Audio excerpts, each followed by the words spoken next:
What's going on, guys? Welcome back to Season 6 of NHL 24 Calgary Flames Franchise Mode Series. As always, guys, thank you so much for supporting the last episode. If you can leave a thumbs up on this one, too, I really appreciate it. We're currently 3-3 here in the preseason. Panarin there's got 7 points in 6 games. If you guys missed the last episode, it's not good for Calgary fans. Oilers there, back-to-back Stanley Cups. So, our biggest rival is clearly just dominating the NHL right now. I actually should show you guys in case you missed the last one. They've also won 5 straight President's trophies. I saw a funny comment last episode, someone saying, the Oilers just own this series, and so far that's been the case. I'm hoping, though, we can turn things around here in the last few episodes. We definitely have a younger team than the Oilers. We'll just see, whether or not we can kind of become that new dynasty, while McDavid and Draisaitl are still more or less in their primes. It'd only be like, early 30s right now. So first line, we got 92 Panarin. He's still very good offensively. You can see there, playmaking all 98. Shots no longer all 99. Skating as well has dropped down drastically, but still a very good player. He's playing with Misa there, Martone. Last year, their entry-level deals, both high 80s. They're going to be 90 overall players for sure. They're only 21. You got Natchez on the second line with Zary, Pelche. Ginla there on the third with Hutton and Seneca, making his NHL debut. Honzik, Hemming, Joshua, the fourth line, I think is very solid. Defensively here, this has to be one of the best top fours I've ever had. Maybe the best one, honestly. You got Sergachev, Sider, Anderson, Morrissey. Basically all 90 plus. Anderson, come on. He's been a 90 before. He's 89. That is crazy. Chemistry-wise, too. It could be 2+5s. I personally just want Sergachev on the top pair because he's staying with the team long-term, whereas Morrissey is just a one-year thing while we have, all that extra money. Next year, we're definitely going to be losing some players. Perek, Dupont, a couple of young offensive guys on the bottom pair. We'll see how that works for us. Goaltending on Drainov, Wolf. A lot of people are saying I should trade Wolf, and I think I definitely will, but I'm going to trade him in the summer. He's still 4 overall higher than on Drainov. Roll there is starting goalie. I think he'll be fine, though, as the backup for this final season. It's we have the money. I think let's go with the guy who's higher rated. Give him one shot here at a cup than on Drainov for the last couple of years. Hopefully we can, sign to extension as well, cheaper for those last 2 years because he'll have been a backup instead of a starter. Power play-wise, power play 1 there looks really good. Power play 2 as well, I think solid. You guys can see the foremans there. And you can see I try to get all the different defensemen involved. PK-wise, Sider's going to be on the top pair. You got Zary, Pelche, of course our fourth line guys, Joshua, Hemming. Honzik gets some ice time, same with Seneca. But I want to make sure every single player had at least some special team time just to give them, that added ice time. Hopefully they produce more and, don't drop in rating. AHL-wise, I'm still pretty sure we have not made the AHL playoffs yet, which is pretty crazy 5 years in, especially with such, good teams we've had. This one's the best, though. So, this year, if we don't do it, they might be cursed. You got Mantha Olsen on the top line with Banak, Green Tree, Ginla on the second. They're all basically 79 plus, except for Misa. Logan Sure, third line's funny to me. You got Thrun there. The entire top 6 D-core is 80 overall, and then goalie-wise even, you got 81 Blankfist. So, if this AHL team can't make the playoffs, I don't understand. Coaching-wise, too, it's fine, not amazing, but you got a B- head coach, 75 staff chemistry. AHL associate coach here is A+ power play. The assistant has APK, there's no reason why this team shouldn't make the playoffs, but we will see what happens. NHL team as well, obviously. I'm expecting big things from them this year. So before we do get started here, guys, I will show you the ratings. I believe we still have 100 offense. We do. Also have 94 defense there and 91 goaltending. So team, like I said, looking really, really stacked. And now, as I mentioned, guys, we have a bunch of extra money this year. Not the case next year. We still have $10 million in cap space there. So we could literally bring in, $20 million in players at the deadline if they're at 50% retention. Morrissey, we're going to lose. You go down the list, Mitsa, Pelche, Martone. All these guys need new deals. Misa wants 9.9 for 7 for 2 years. Doesn't get any cheaper, so we need him for sure. If he would take, I don't know. Let's try 8.75. I don't think he'll take it, but we could bump it up to 9 million. I think that'll be good. I actually should have double checked. How many extension dollars do we have? 25 million. Pelche wants 10. Thing is, he's a pending UFA. I like Pelche. He's been with the team since the start. That's so much money. It doesn't even change, too, if you go 2 years. Let's try. You know what? We got to be fair. He has been vastly underpaid the past, 4 years, I think. He was making 2.3. Definitely deserved at least, 5-6 million. So he wants that payday. We'll offer him 9. Martone, hopefully it's cheaper. He's going to be playing first line, so he might even go higher. He wants 12. Jeez, even playing first line, we could maybe play hardball during the fall and potentially get him cheaper. I think a guy like Hutton, who doesn't really do anything other than score, he gives us 30 goals.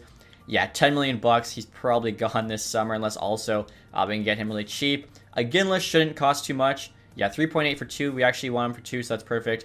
Let's offer 3.25. I know about the 85% rule. It only works beginning of the season when you're doing these offers. Doesn't work end of the year. But obviously you got to factor in ice time if a guy's going to be cheaper next summer. Like Perek, I can't. Maybe though. Will he be more expensive than this? I don't know. Let's offer like 4.25. He will be taking over from Morrissey for the last couple years. So that's honestly not terrible. Seneca hasn't played an NHL game yet. Okay, that's good. 2 years, 1.6. If we can get him at 2 years and 1.25, I think they'll be really good. He'll definitely, stay in that top 9. Hemming here is playing NHL for the first time. He should be about, I don't know, 1.1. I think we could probably get him. Joshua's just like the 1 year. And then, like I said, we'll trade Wolf. That'll probably give us the money to get Martone. But, he's asking for 12, even playing first line. I don't know if he'll demand that. I think definitely Morrissey, Hutton, and Joshua are the guys for sure gone.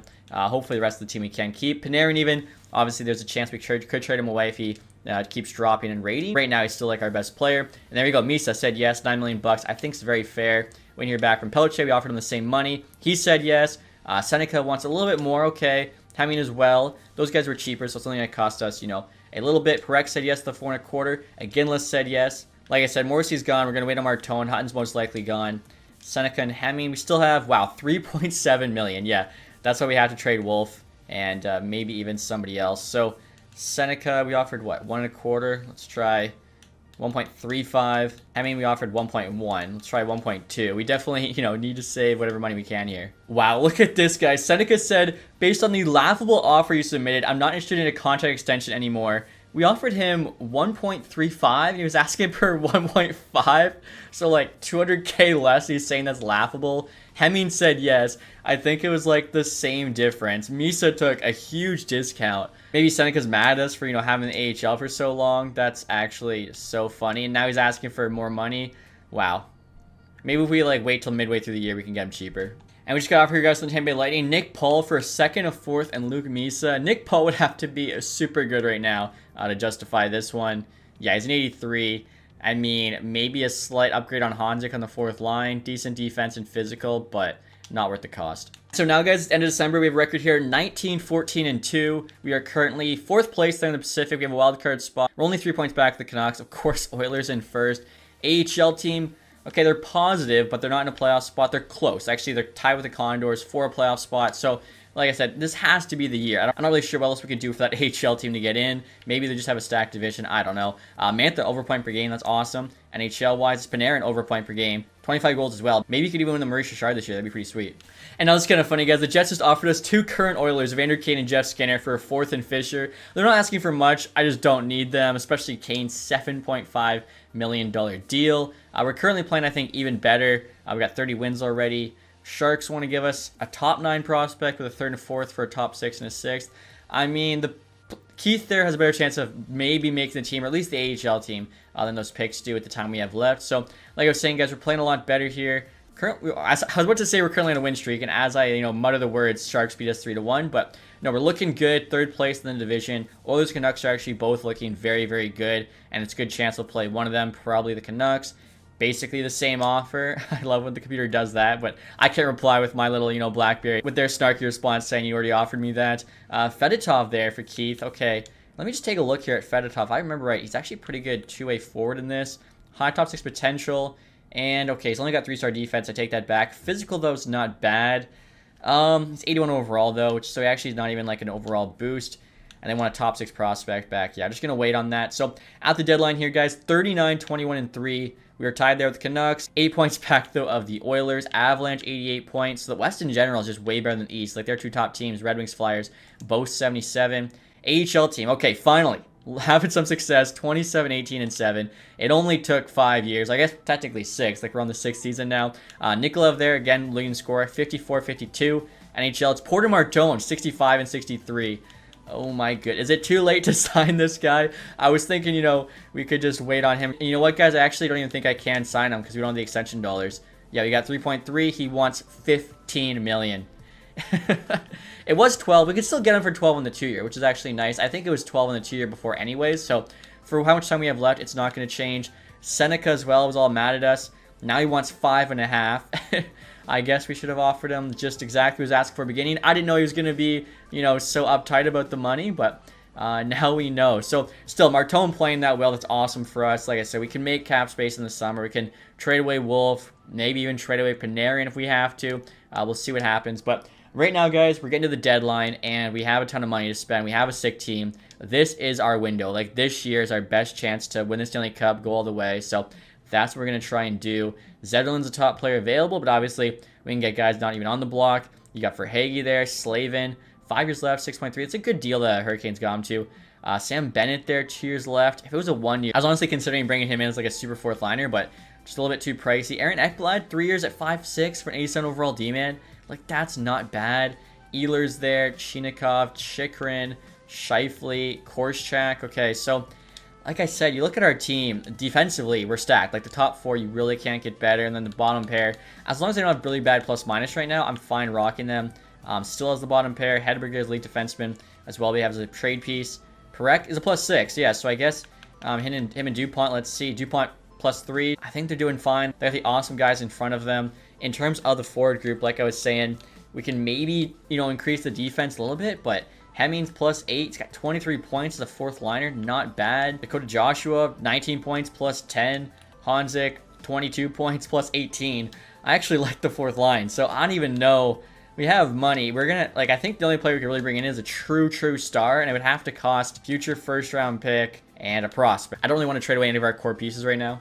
All right, guys, I doubt the Blue Jackets say yes to this, but I'm offering them Hutton and Hedberg here for Fantilli. Again, Hutton are probably going to lose anyways. Hedberg, elite potential defenseman, and then Fantilli here, obviously a beast, 90 overall, highly potential, power forward. Kind of does it all. I'm thinking could play 2C behind me, so if we could keep him, we'll see. Also, too, I'm curious what the Blue Jackets say to this.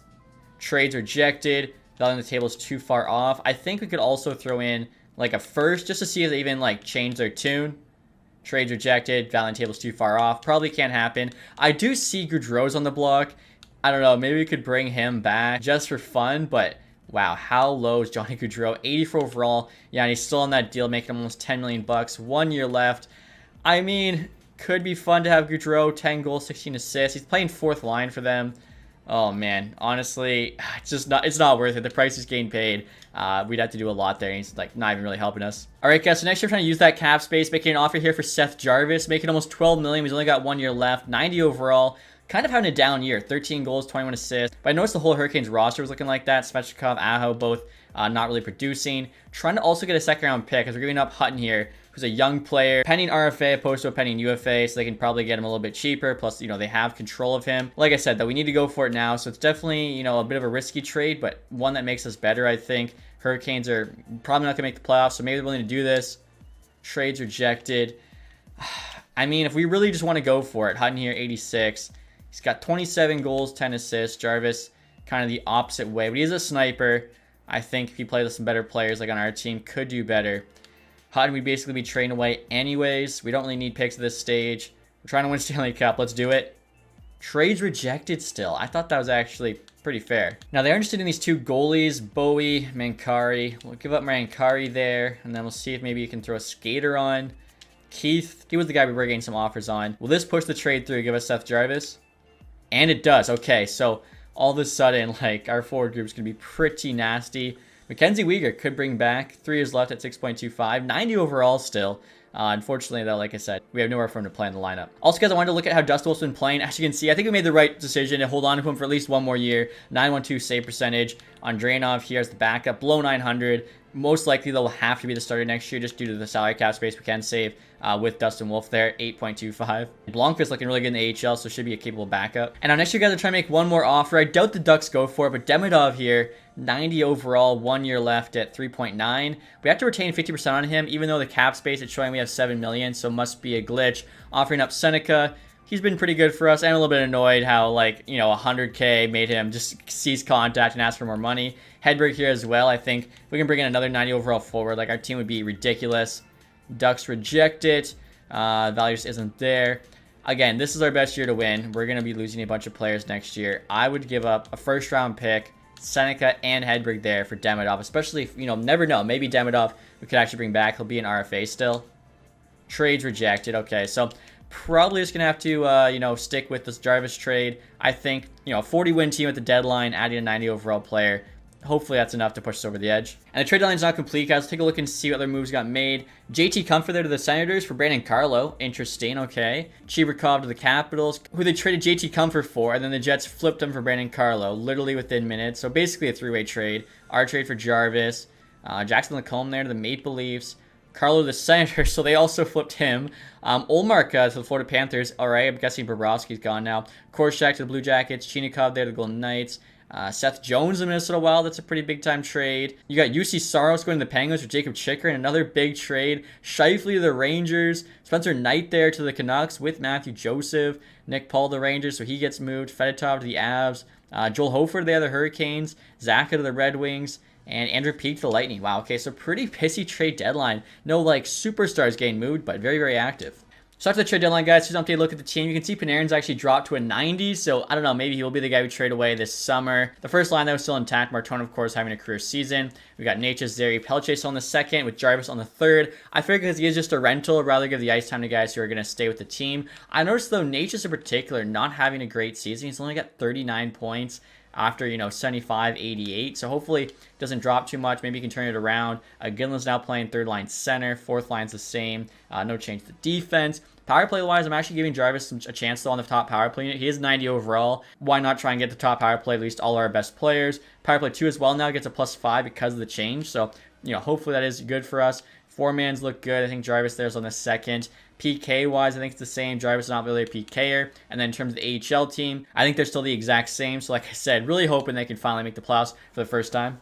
As for rather than a season here, guys, record of 51, 26, and 5. Really good season, and still only third place in the division. Canucks 113, Oilers 117. Or Avalanche 108. We finished 4th place in the league and 3rd in our division. That's crazy. AHL team 36, 24, and 8. Yes, 2nd place there in the division. Although they haven't locked up a spot yet. They have 4 games left. I see the Gulls have 78 and they're in 5th.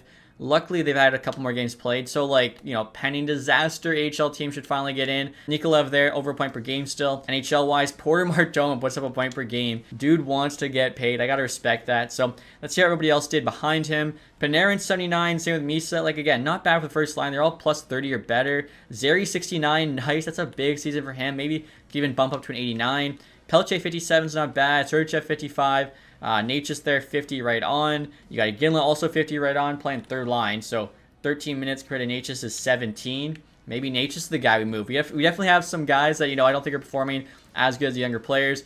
Jarvis here, how do you do with us? 15 and 18, 10 goals. I think he definitely did better than Hutton there. Morrissey was close to 50 points. Seneca, 44, not bad at all for his rookie season. Sider, Perek there. So overall, Anderson, 24 points.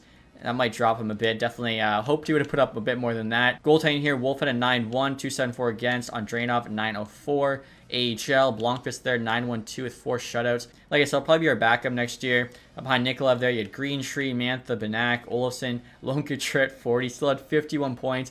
Joe Ginla there at 48. He's a 79. There's a chance he could make the team next year. Probably a spot for either him or Greentree, I think, based on the fact we're going to be losing so many guys. And in terms of the entire league, what the heck?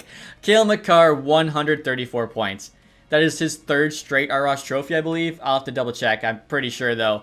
He's basically 9 on everything, like the defensive version of Panarin. Just stupid. McDavid, 122. 56 goals, though. Draisaitl, 108. Kucherov, Bouchard, Hyman.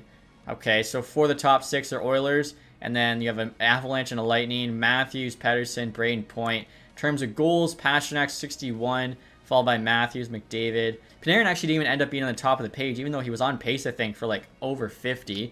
Let's take a look here. In terms of the defensemen, you got Makar, Bouchard again, just leading the way there, the 100+ each. Nikishin looks really good for the Canes, yet they're not playing that great with him. Goaltending stats, Skinner there, 47 wins. He's had the most wins many, many times. Save percentage, so it's actually Skinner there with 9-1-2. And then goals against is Dustin Wolf with a 274. So I think we got William Jennings again, which is really good. Obviously, with a top 4 there, that's all 90+. We should be. Rookie skaters, Vajaholali. I don't know if that's how you say it. 58 points. He was just drafted 1st overall. Pretty cool to actually see that. Not very often. 1st overall comes in and does it in this game.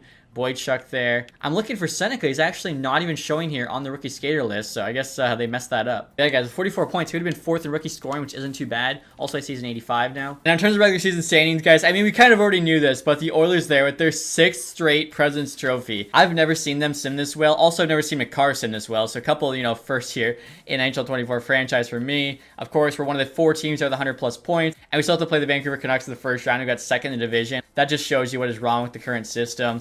You got Montreal, Chicago, some new teams there getting in. Dallas and Minnesota both squeaked in there. And then last place in the league is actually the Seattle Kraken at 63 points.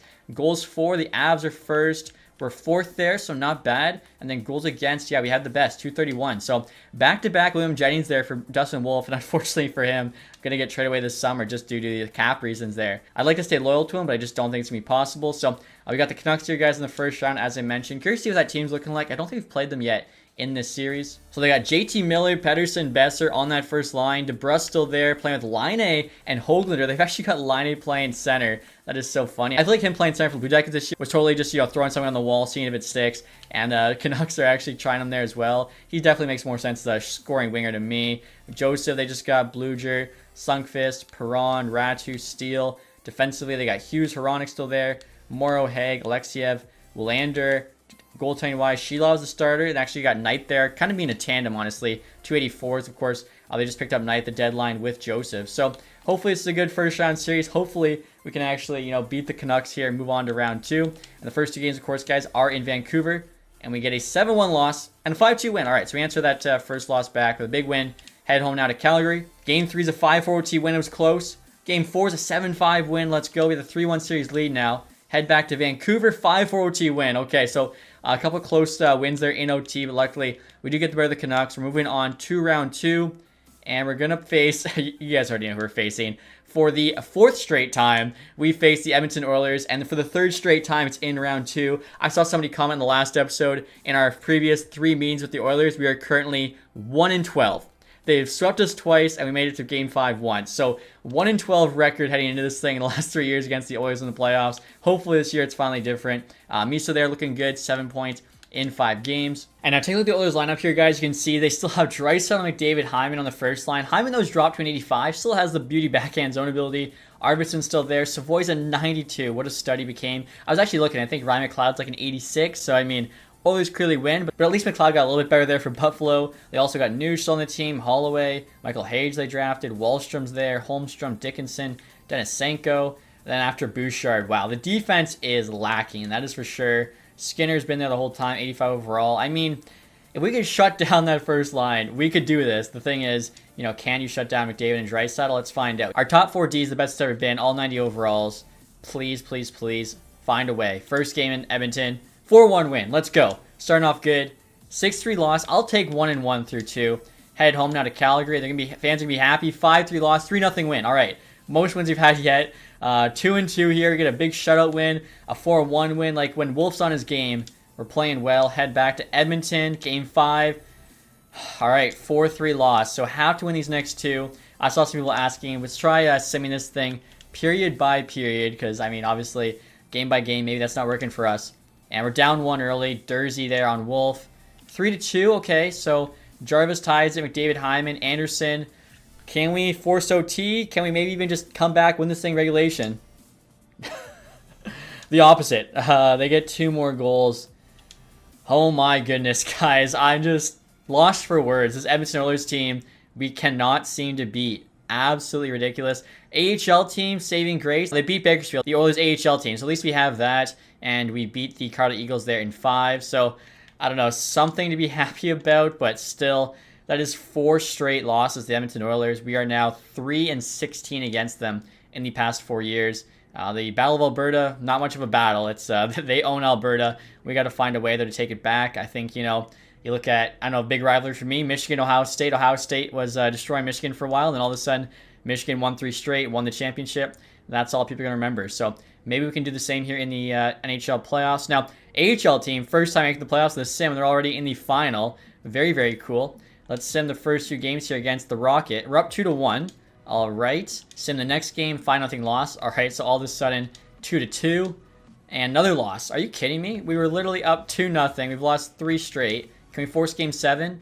Wait, we cannot. Wow, so we lose there in 6. Super unlucky. The Avs, though, win the Stanley Cup. They finally break the Oilers' streak there. That's their 4th cup in 6 years, I want to say. Something like that. It's just been 2 teams absolutely dominating the NHL. Nikolaev there, about a point per game in the playoffs. Misa at 14-11. So really good to see that from him again. Clearly our first-line center. Martone's up to a 90 overall. Take a look and see how everybody else did in these playoffs. So you had Panarin there, point per game. Sergachev, 10 assists.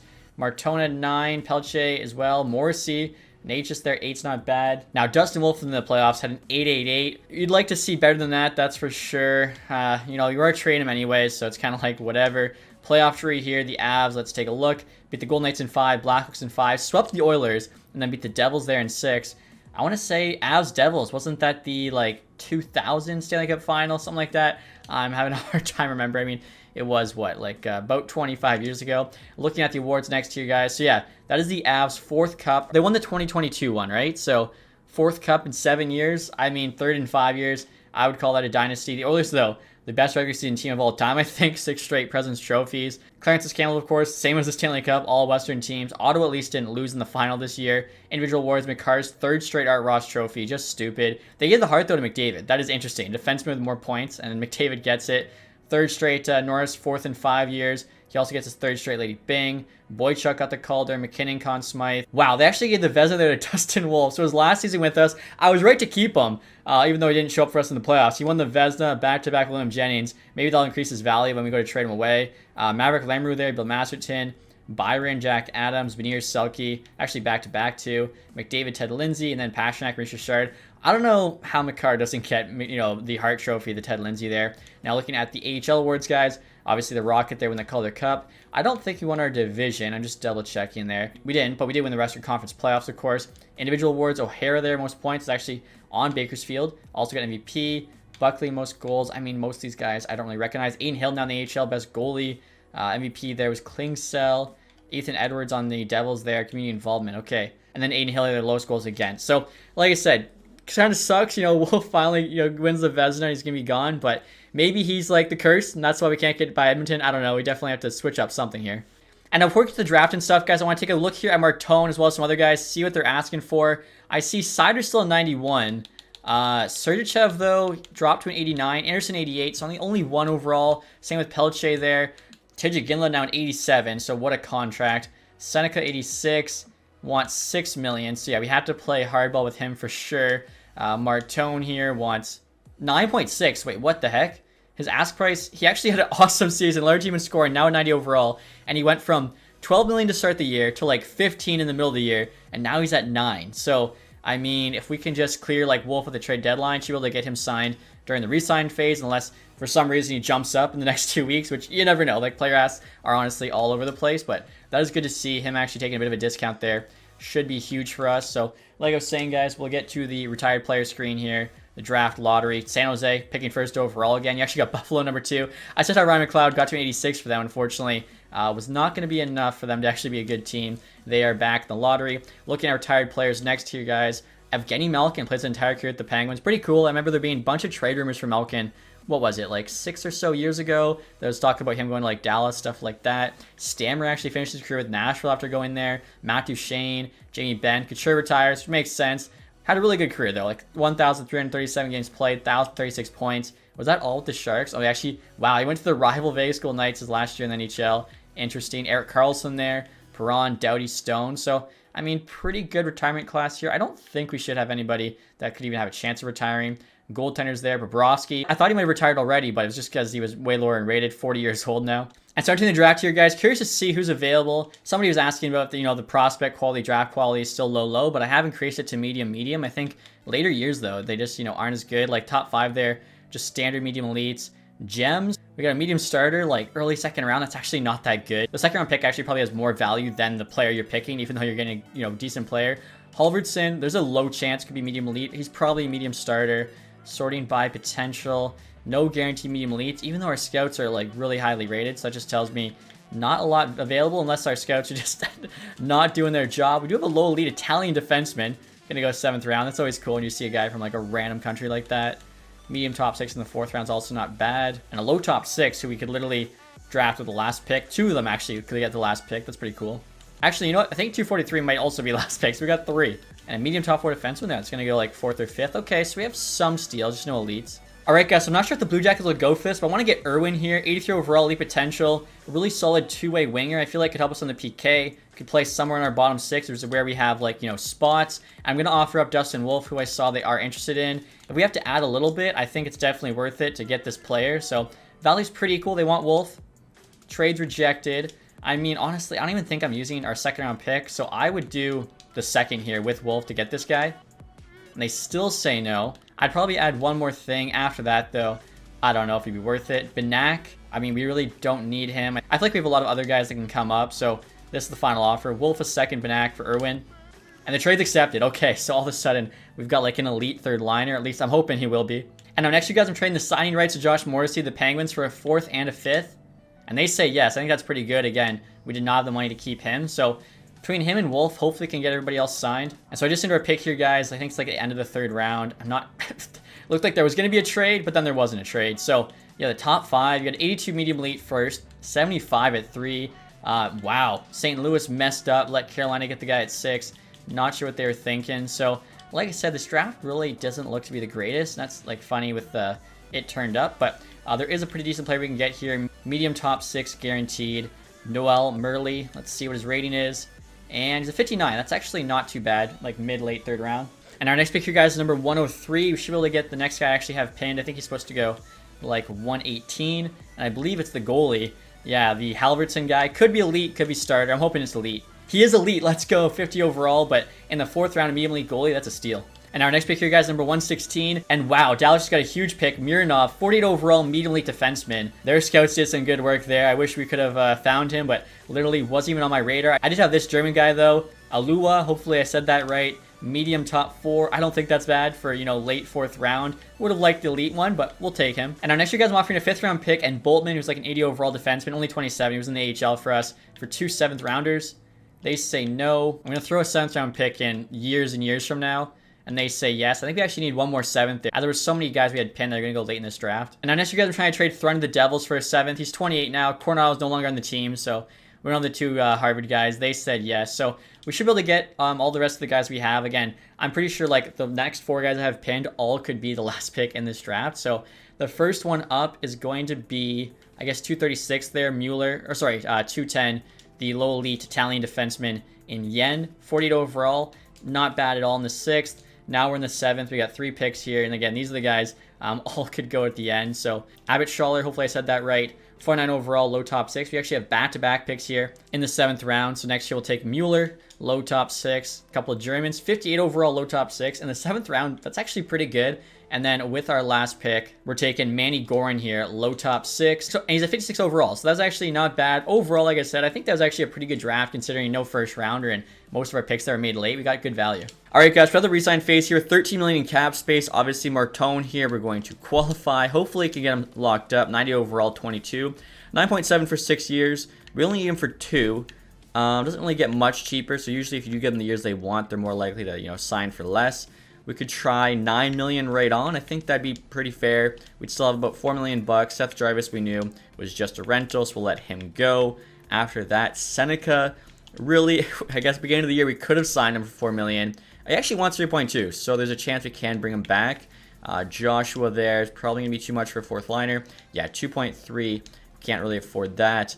Olofsson, I mean, could bring back to be an AHL player. 825k, yeah, league min.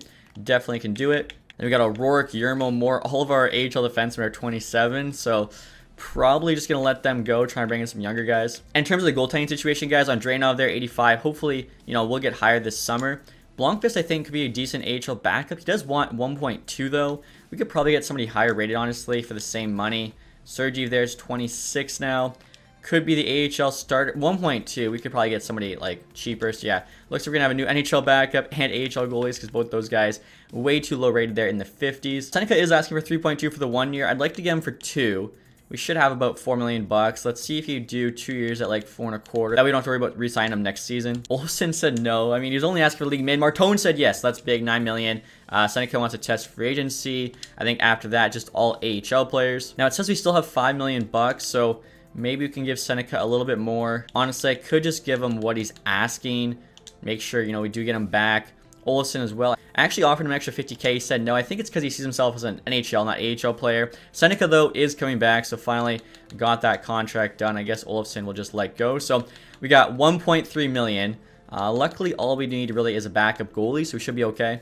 And we could potentially use a 6th defenseman here. LeMay right now is the highest rated, but he's another offensive guy. Defensive awareness are only 79. We've already got DuPont Perec for like the full offense, so Probably just trying to get a cheap stay-at-home defenseman. And look at this, guys. Connor Zeri's now 90 overall. That's nuts. And now, guys, it's time for free agency. Again, we really don't have much money to spend. We're definitely, going bargain bin hunting. Lucas Raymond there is available. Unfortunately, cannot afford $13 million to get him. Frondell there, RFA. Harrington, Fantilli. Richevsky, 89 overall, is a UFA. Interesting. Lucas Reichel, Capo Caco. Sort this by overall. Harrington, if you guys forget, he was the guy Pittsburgh drafted first overall above Gavin McKenna, the Croatian wonder. So I wonder what he'll get paid. 94 overall at 21 is pretty ridiculous. I mean, none of these guys we can afford, but going through. Hutton, of course, we just traded, looking to get $7 million. We'll see, maybe can somehow bring him back. I don't think so, though. It's going to cost us way too much money. Cole Eiserman.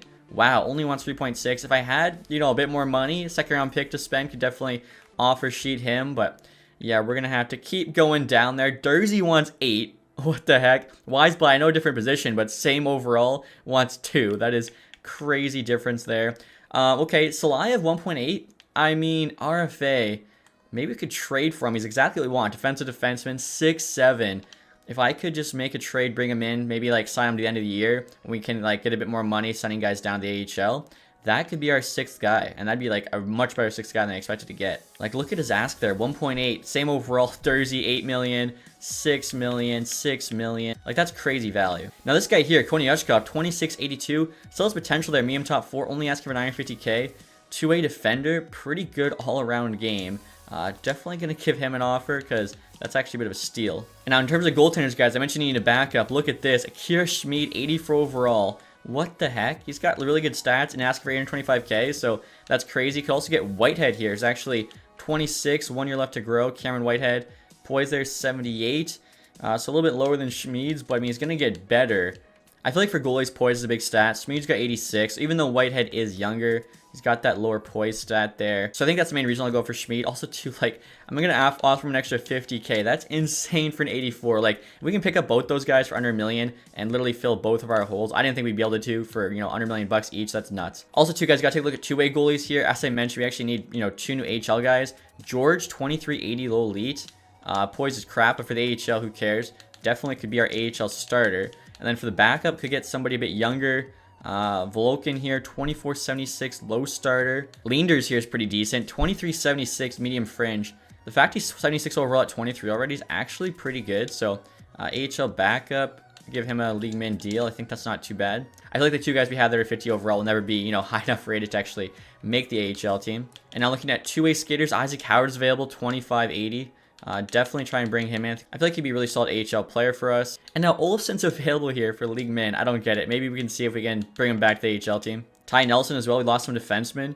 Pretty good offensively. And I see at the bottom we do have a bunch of contract spots, so I might make offers on all 3 of those low top 6 guys as well as the 2 low top 4s. They're in the 50s, but like I said, we have the space. Might as well just bring them in and, get free value. And Engstrom here looks pretty good as well. 2579 high top 6, 2-way defenseman. Again, just trying to replace the 3 AHL D-men we lost. See if we can do 2 years there, 875k. And as I mentioned before, guys, I'd like to make a trade for Salayev. I feel like we need more defensive defensemen. He should just, continue to grow. He's 6'7", was the 11th overall pick, 2024. Kind of making a weird trade offer here. Zane Parekh, of course, we drafted 3rd overall 2024 to be realistic. But the thing is, we have Landon DuPont now who's kind of surpassed him. I think he's 1 overall below her, but instead of high top 4, he's got high elite. DuPont needs that ice time. Parech's on the bottom pair. I feel like it just kind of makes sense to move on from him. Salayev as well. Could be a bit cheaper. The value is pretty close. We'll try 1 for 1. Trades accepted. Okay. You could tell I wasn't sure if they would do that, but there we go. Salayev should cost no more than Parekh, especially if we do bridge him. So now, as long as everybody else says yes, should be in a pretty good spot here. And actually, guys, I'm trading away a few extra players. Kolosov and Hutton, both low top 6, but they're getting to their mid-20s, still only 60s. And then the medium starter goalie, there's a 50. We can get a 3rd round pick here, which, yeah, Rangers say yes. I think this will help us out in that final draft. You can see they're trying to add, a bit more picks. Obviously, the 2031 draft will actually not pick for. And now next, you guys want to get Salayev signed. As you can see, he's only asking for 1.8 for 2 years. I thought that was a 1-year deal. That is crazy. Okay, so I mean, I guess we'll offer 175 for 2 if he says yes. We'll actually have a few $1,000,000. Probably we'll just, hang on to that money till the trade deadline. Again, it can go further if you bring in somebody at 50% or whatever. And there we go. Belfour said yes. He was one of the AHL players. Same with Mason there, Tham, Burmistrov, Goddard. And now we have Olsen coming back to the AHL team here, guys. Schmid said yes. Again, I think that's a huge backup goalie signing. Ty Nelson for the AHL team. Leenders there as well. George, Engstrom. Konyashkov there, who I think was a great signing, 82 overall D-man, under $1 million. Isaac Howard. Waiting to hear back from Salayev. We get a new NHL assistant coach. Ours wanted to be like a head coach for some reason. And Salayev said yes. Wow, okay. Truly humbled by a 1.75. That's crazy. So I think our team's good for next year. And we still have almost $4 million in cap space. So that worked out really well. I mean, is Cole Eiserman still floating out there? Because he was actually looking for, wow, $3.6 million. We could try and get Cole Eiserman. I don't know if we have the second round pick. Yeah, we do not. But honestly, I don't even know if we have the spot for him on the roster. But like I said, I think, yeah, we'll just hold on to that money till the deadline. It probably makes more sense then. And now the only thing you still have to do, guys, is sign a couple more AHL D-man. I was looking at the depth chart, and we're still kind of like rocking 60s on bottom pair. LaRock, 25.79. I think that'll be a good help. Plus, he can help us next couple years. Jokinen, 23.79. Oh, dang. Two-way defenseman. It's actually pretty highly rated for 23-year-olds. So, yeah, we'll give him a 2-year offer here as well. I think at that point, both teams should be good to go. And there we go, guys. LaRock said yes. Same with Jokinen. And now next year, guys, I'm actually trying to get a second-round pick from the Senators for a few defensive prospects. We have kind of too many now. Bishop, 23.74, low elite. I'm thinking probably won't turn out because he's only 74 at 23. These two guys, low top 4D. I think I signed one, if not both of them this summer, but we just have too many defensemen and not enough forwards to be in the AHL. So I got to make roster spots there to sign some forwards. Maybe we can get, like, I don't know, a third and a seventh instead of a second. Still saying no, but close. We get a third-round pick. So, again, adds that to our, draft pick pile. Hopefully, there's at least a few AHL forwards here we can get. Again, we just need, like, guys on the fourth line. But right now, we have, 60s, even a 50 playing, which obviously is just not good enough. So, I mean, looking through here, we could get some 80s. I'd prefer some guys that could, sign 2-year deal. Zilkin here, 2-way forward. He could probably be fourth-line center. Parker Bell here, 25.79. He's got the 5-star physical. That could be perfect as well. And then Lorenz here, 25.79. High top 9 potential. Playmaker there, 90 passing. Could have a better shot, but actually has decent physical and okay defense. Could give him a contract too. And so Zilkin here said yes. Same with Bell and Lorenz. So I think now HL team should be good. All right, guys. So the team is now set for next season. I feel like even after, having to move around all that money, they still look really, really good. So first line here hasn't changed. You got Panarin, Misa, Martone. Martone's now 91. They get a +5 chem boost. I'm really surprised Misa had a big season, has high elite potential now, and didn't really grow. Zeri again, 90 overall in the second line, playing with Natchez there and Pelche. They get a +3. We got Irwin, who we traded for, playing with a Ginla and Seneca on the third line. They get a +1. I mean, 287s there with Irwin, who's just a very good two-way player. Should be a great third line. And then fourth line here, we still have Honzik and Hemming. I've actually called up Joey Ginla. So we got the two Ginla brothers finally both on the NHL team, which I think is pretty cool. He's a sniper, but he's actually got okay defensive and physical stats. So just kind of trying him there in that fourth line spot. Defensively here, we got Anderson Siderg on the top pair, getting a +5. We then have DuPont and Sergeyev on the second, getting a +3. I would have liked to have Sergeyev top pair, but you can see the chemistry just isn't as good. So hopefully that works out. And then Salayev there and Konyashkov on the bottom pair, I think is actually really, really solid. Goaltending wise, of course, Andreanov there's our starter with Schmid backing him up. Again, 85 overall, but he's got low franchise potential. So, here's his chance to prove himself. In terms of the AHL team, George, our starter, Lender's backing him up. Look at the forward group there. Mantha, Nikolaev, Olsen, first line. Should be really good. Greentree's still there. Surprisingly, him and Joe Ginla neither grew this summer, so they stayed at 79s. But overall, you can see like the forward group's pretty much all 79 plus. Defensively, same thing. Aside from Nelson, they're all 79 plus. So hopefully, AHL team can get back to the playoffs. And again, NHL team, we just got to get by these Edmonton Oilers. So I'll show you our ratings heading into next season. So we've got 100 offense again with 94 defense, 89 goaltending. Excited to see what happens. If you guys enjoyed this episode, leave that thumbs up. Subscribe if you haven't. Thank you guys so much for watching. Have a nice day. Goodbye.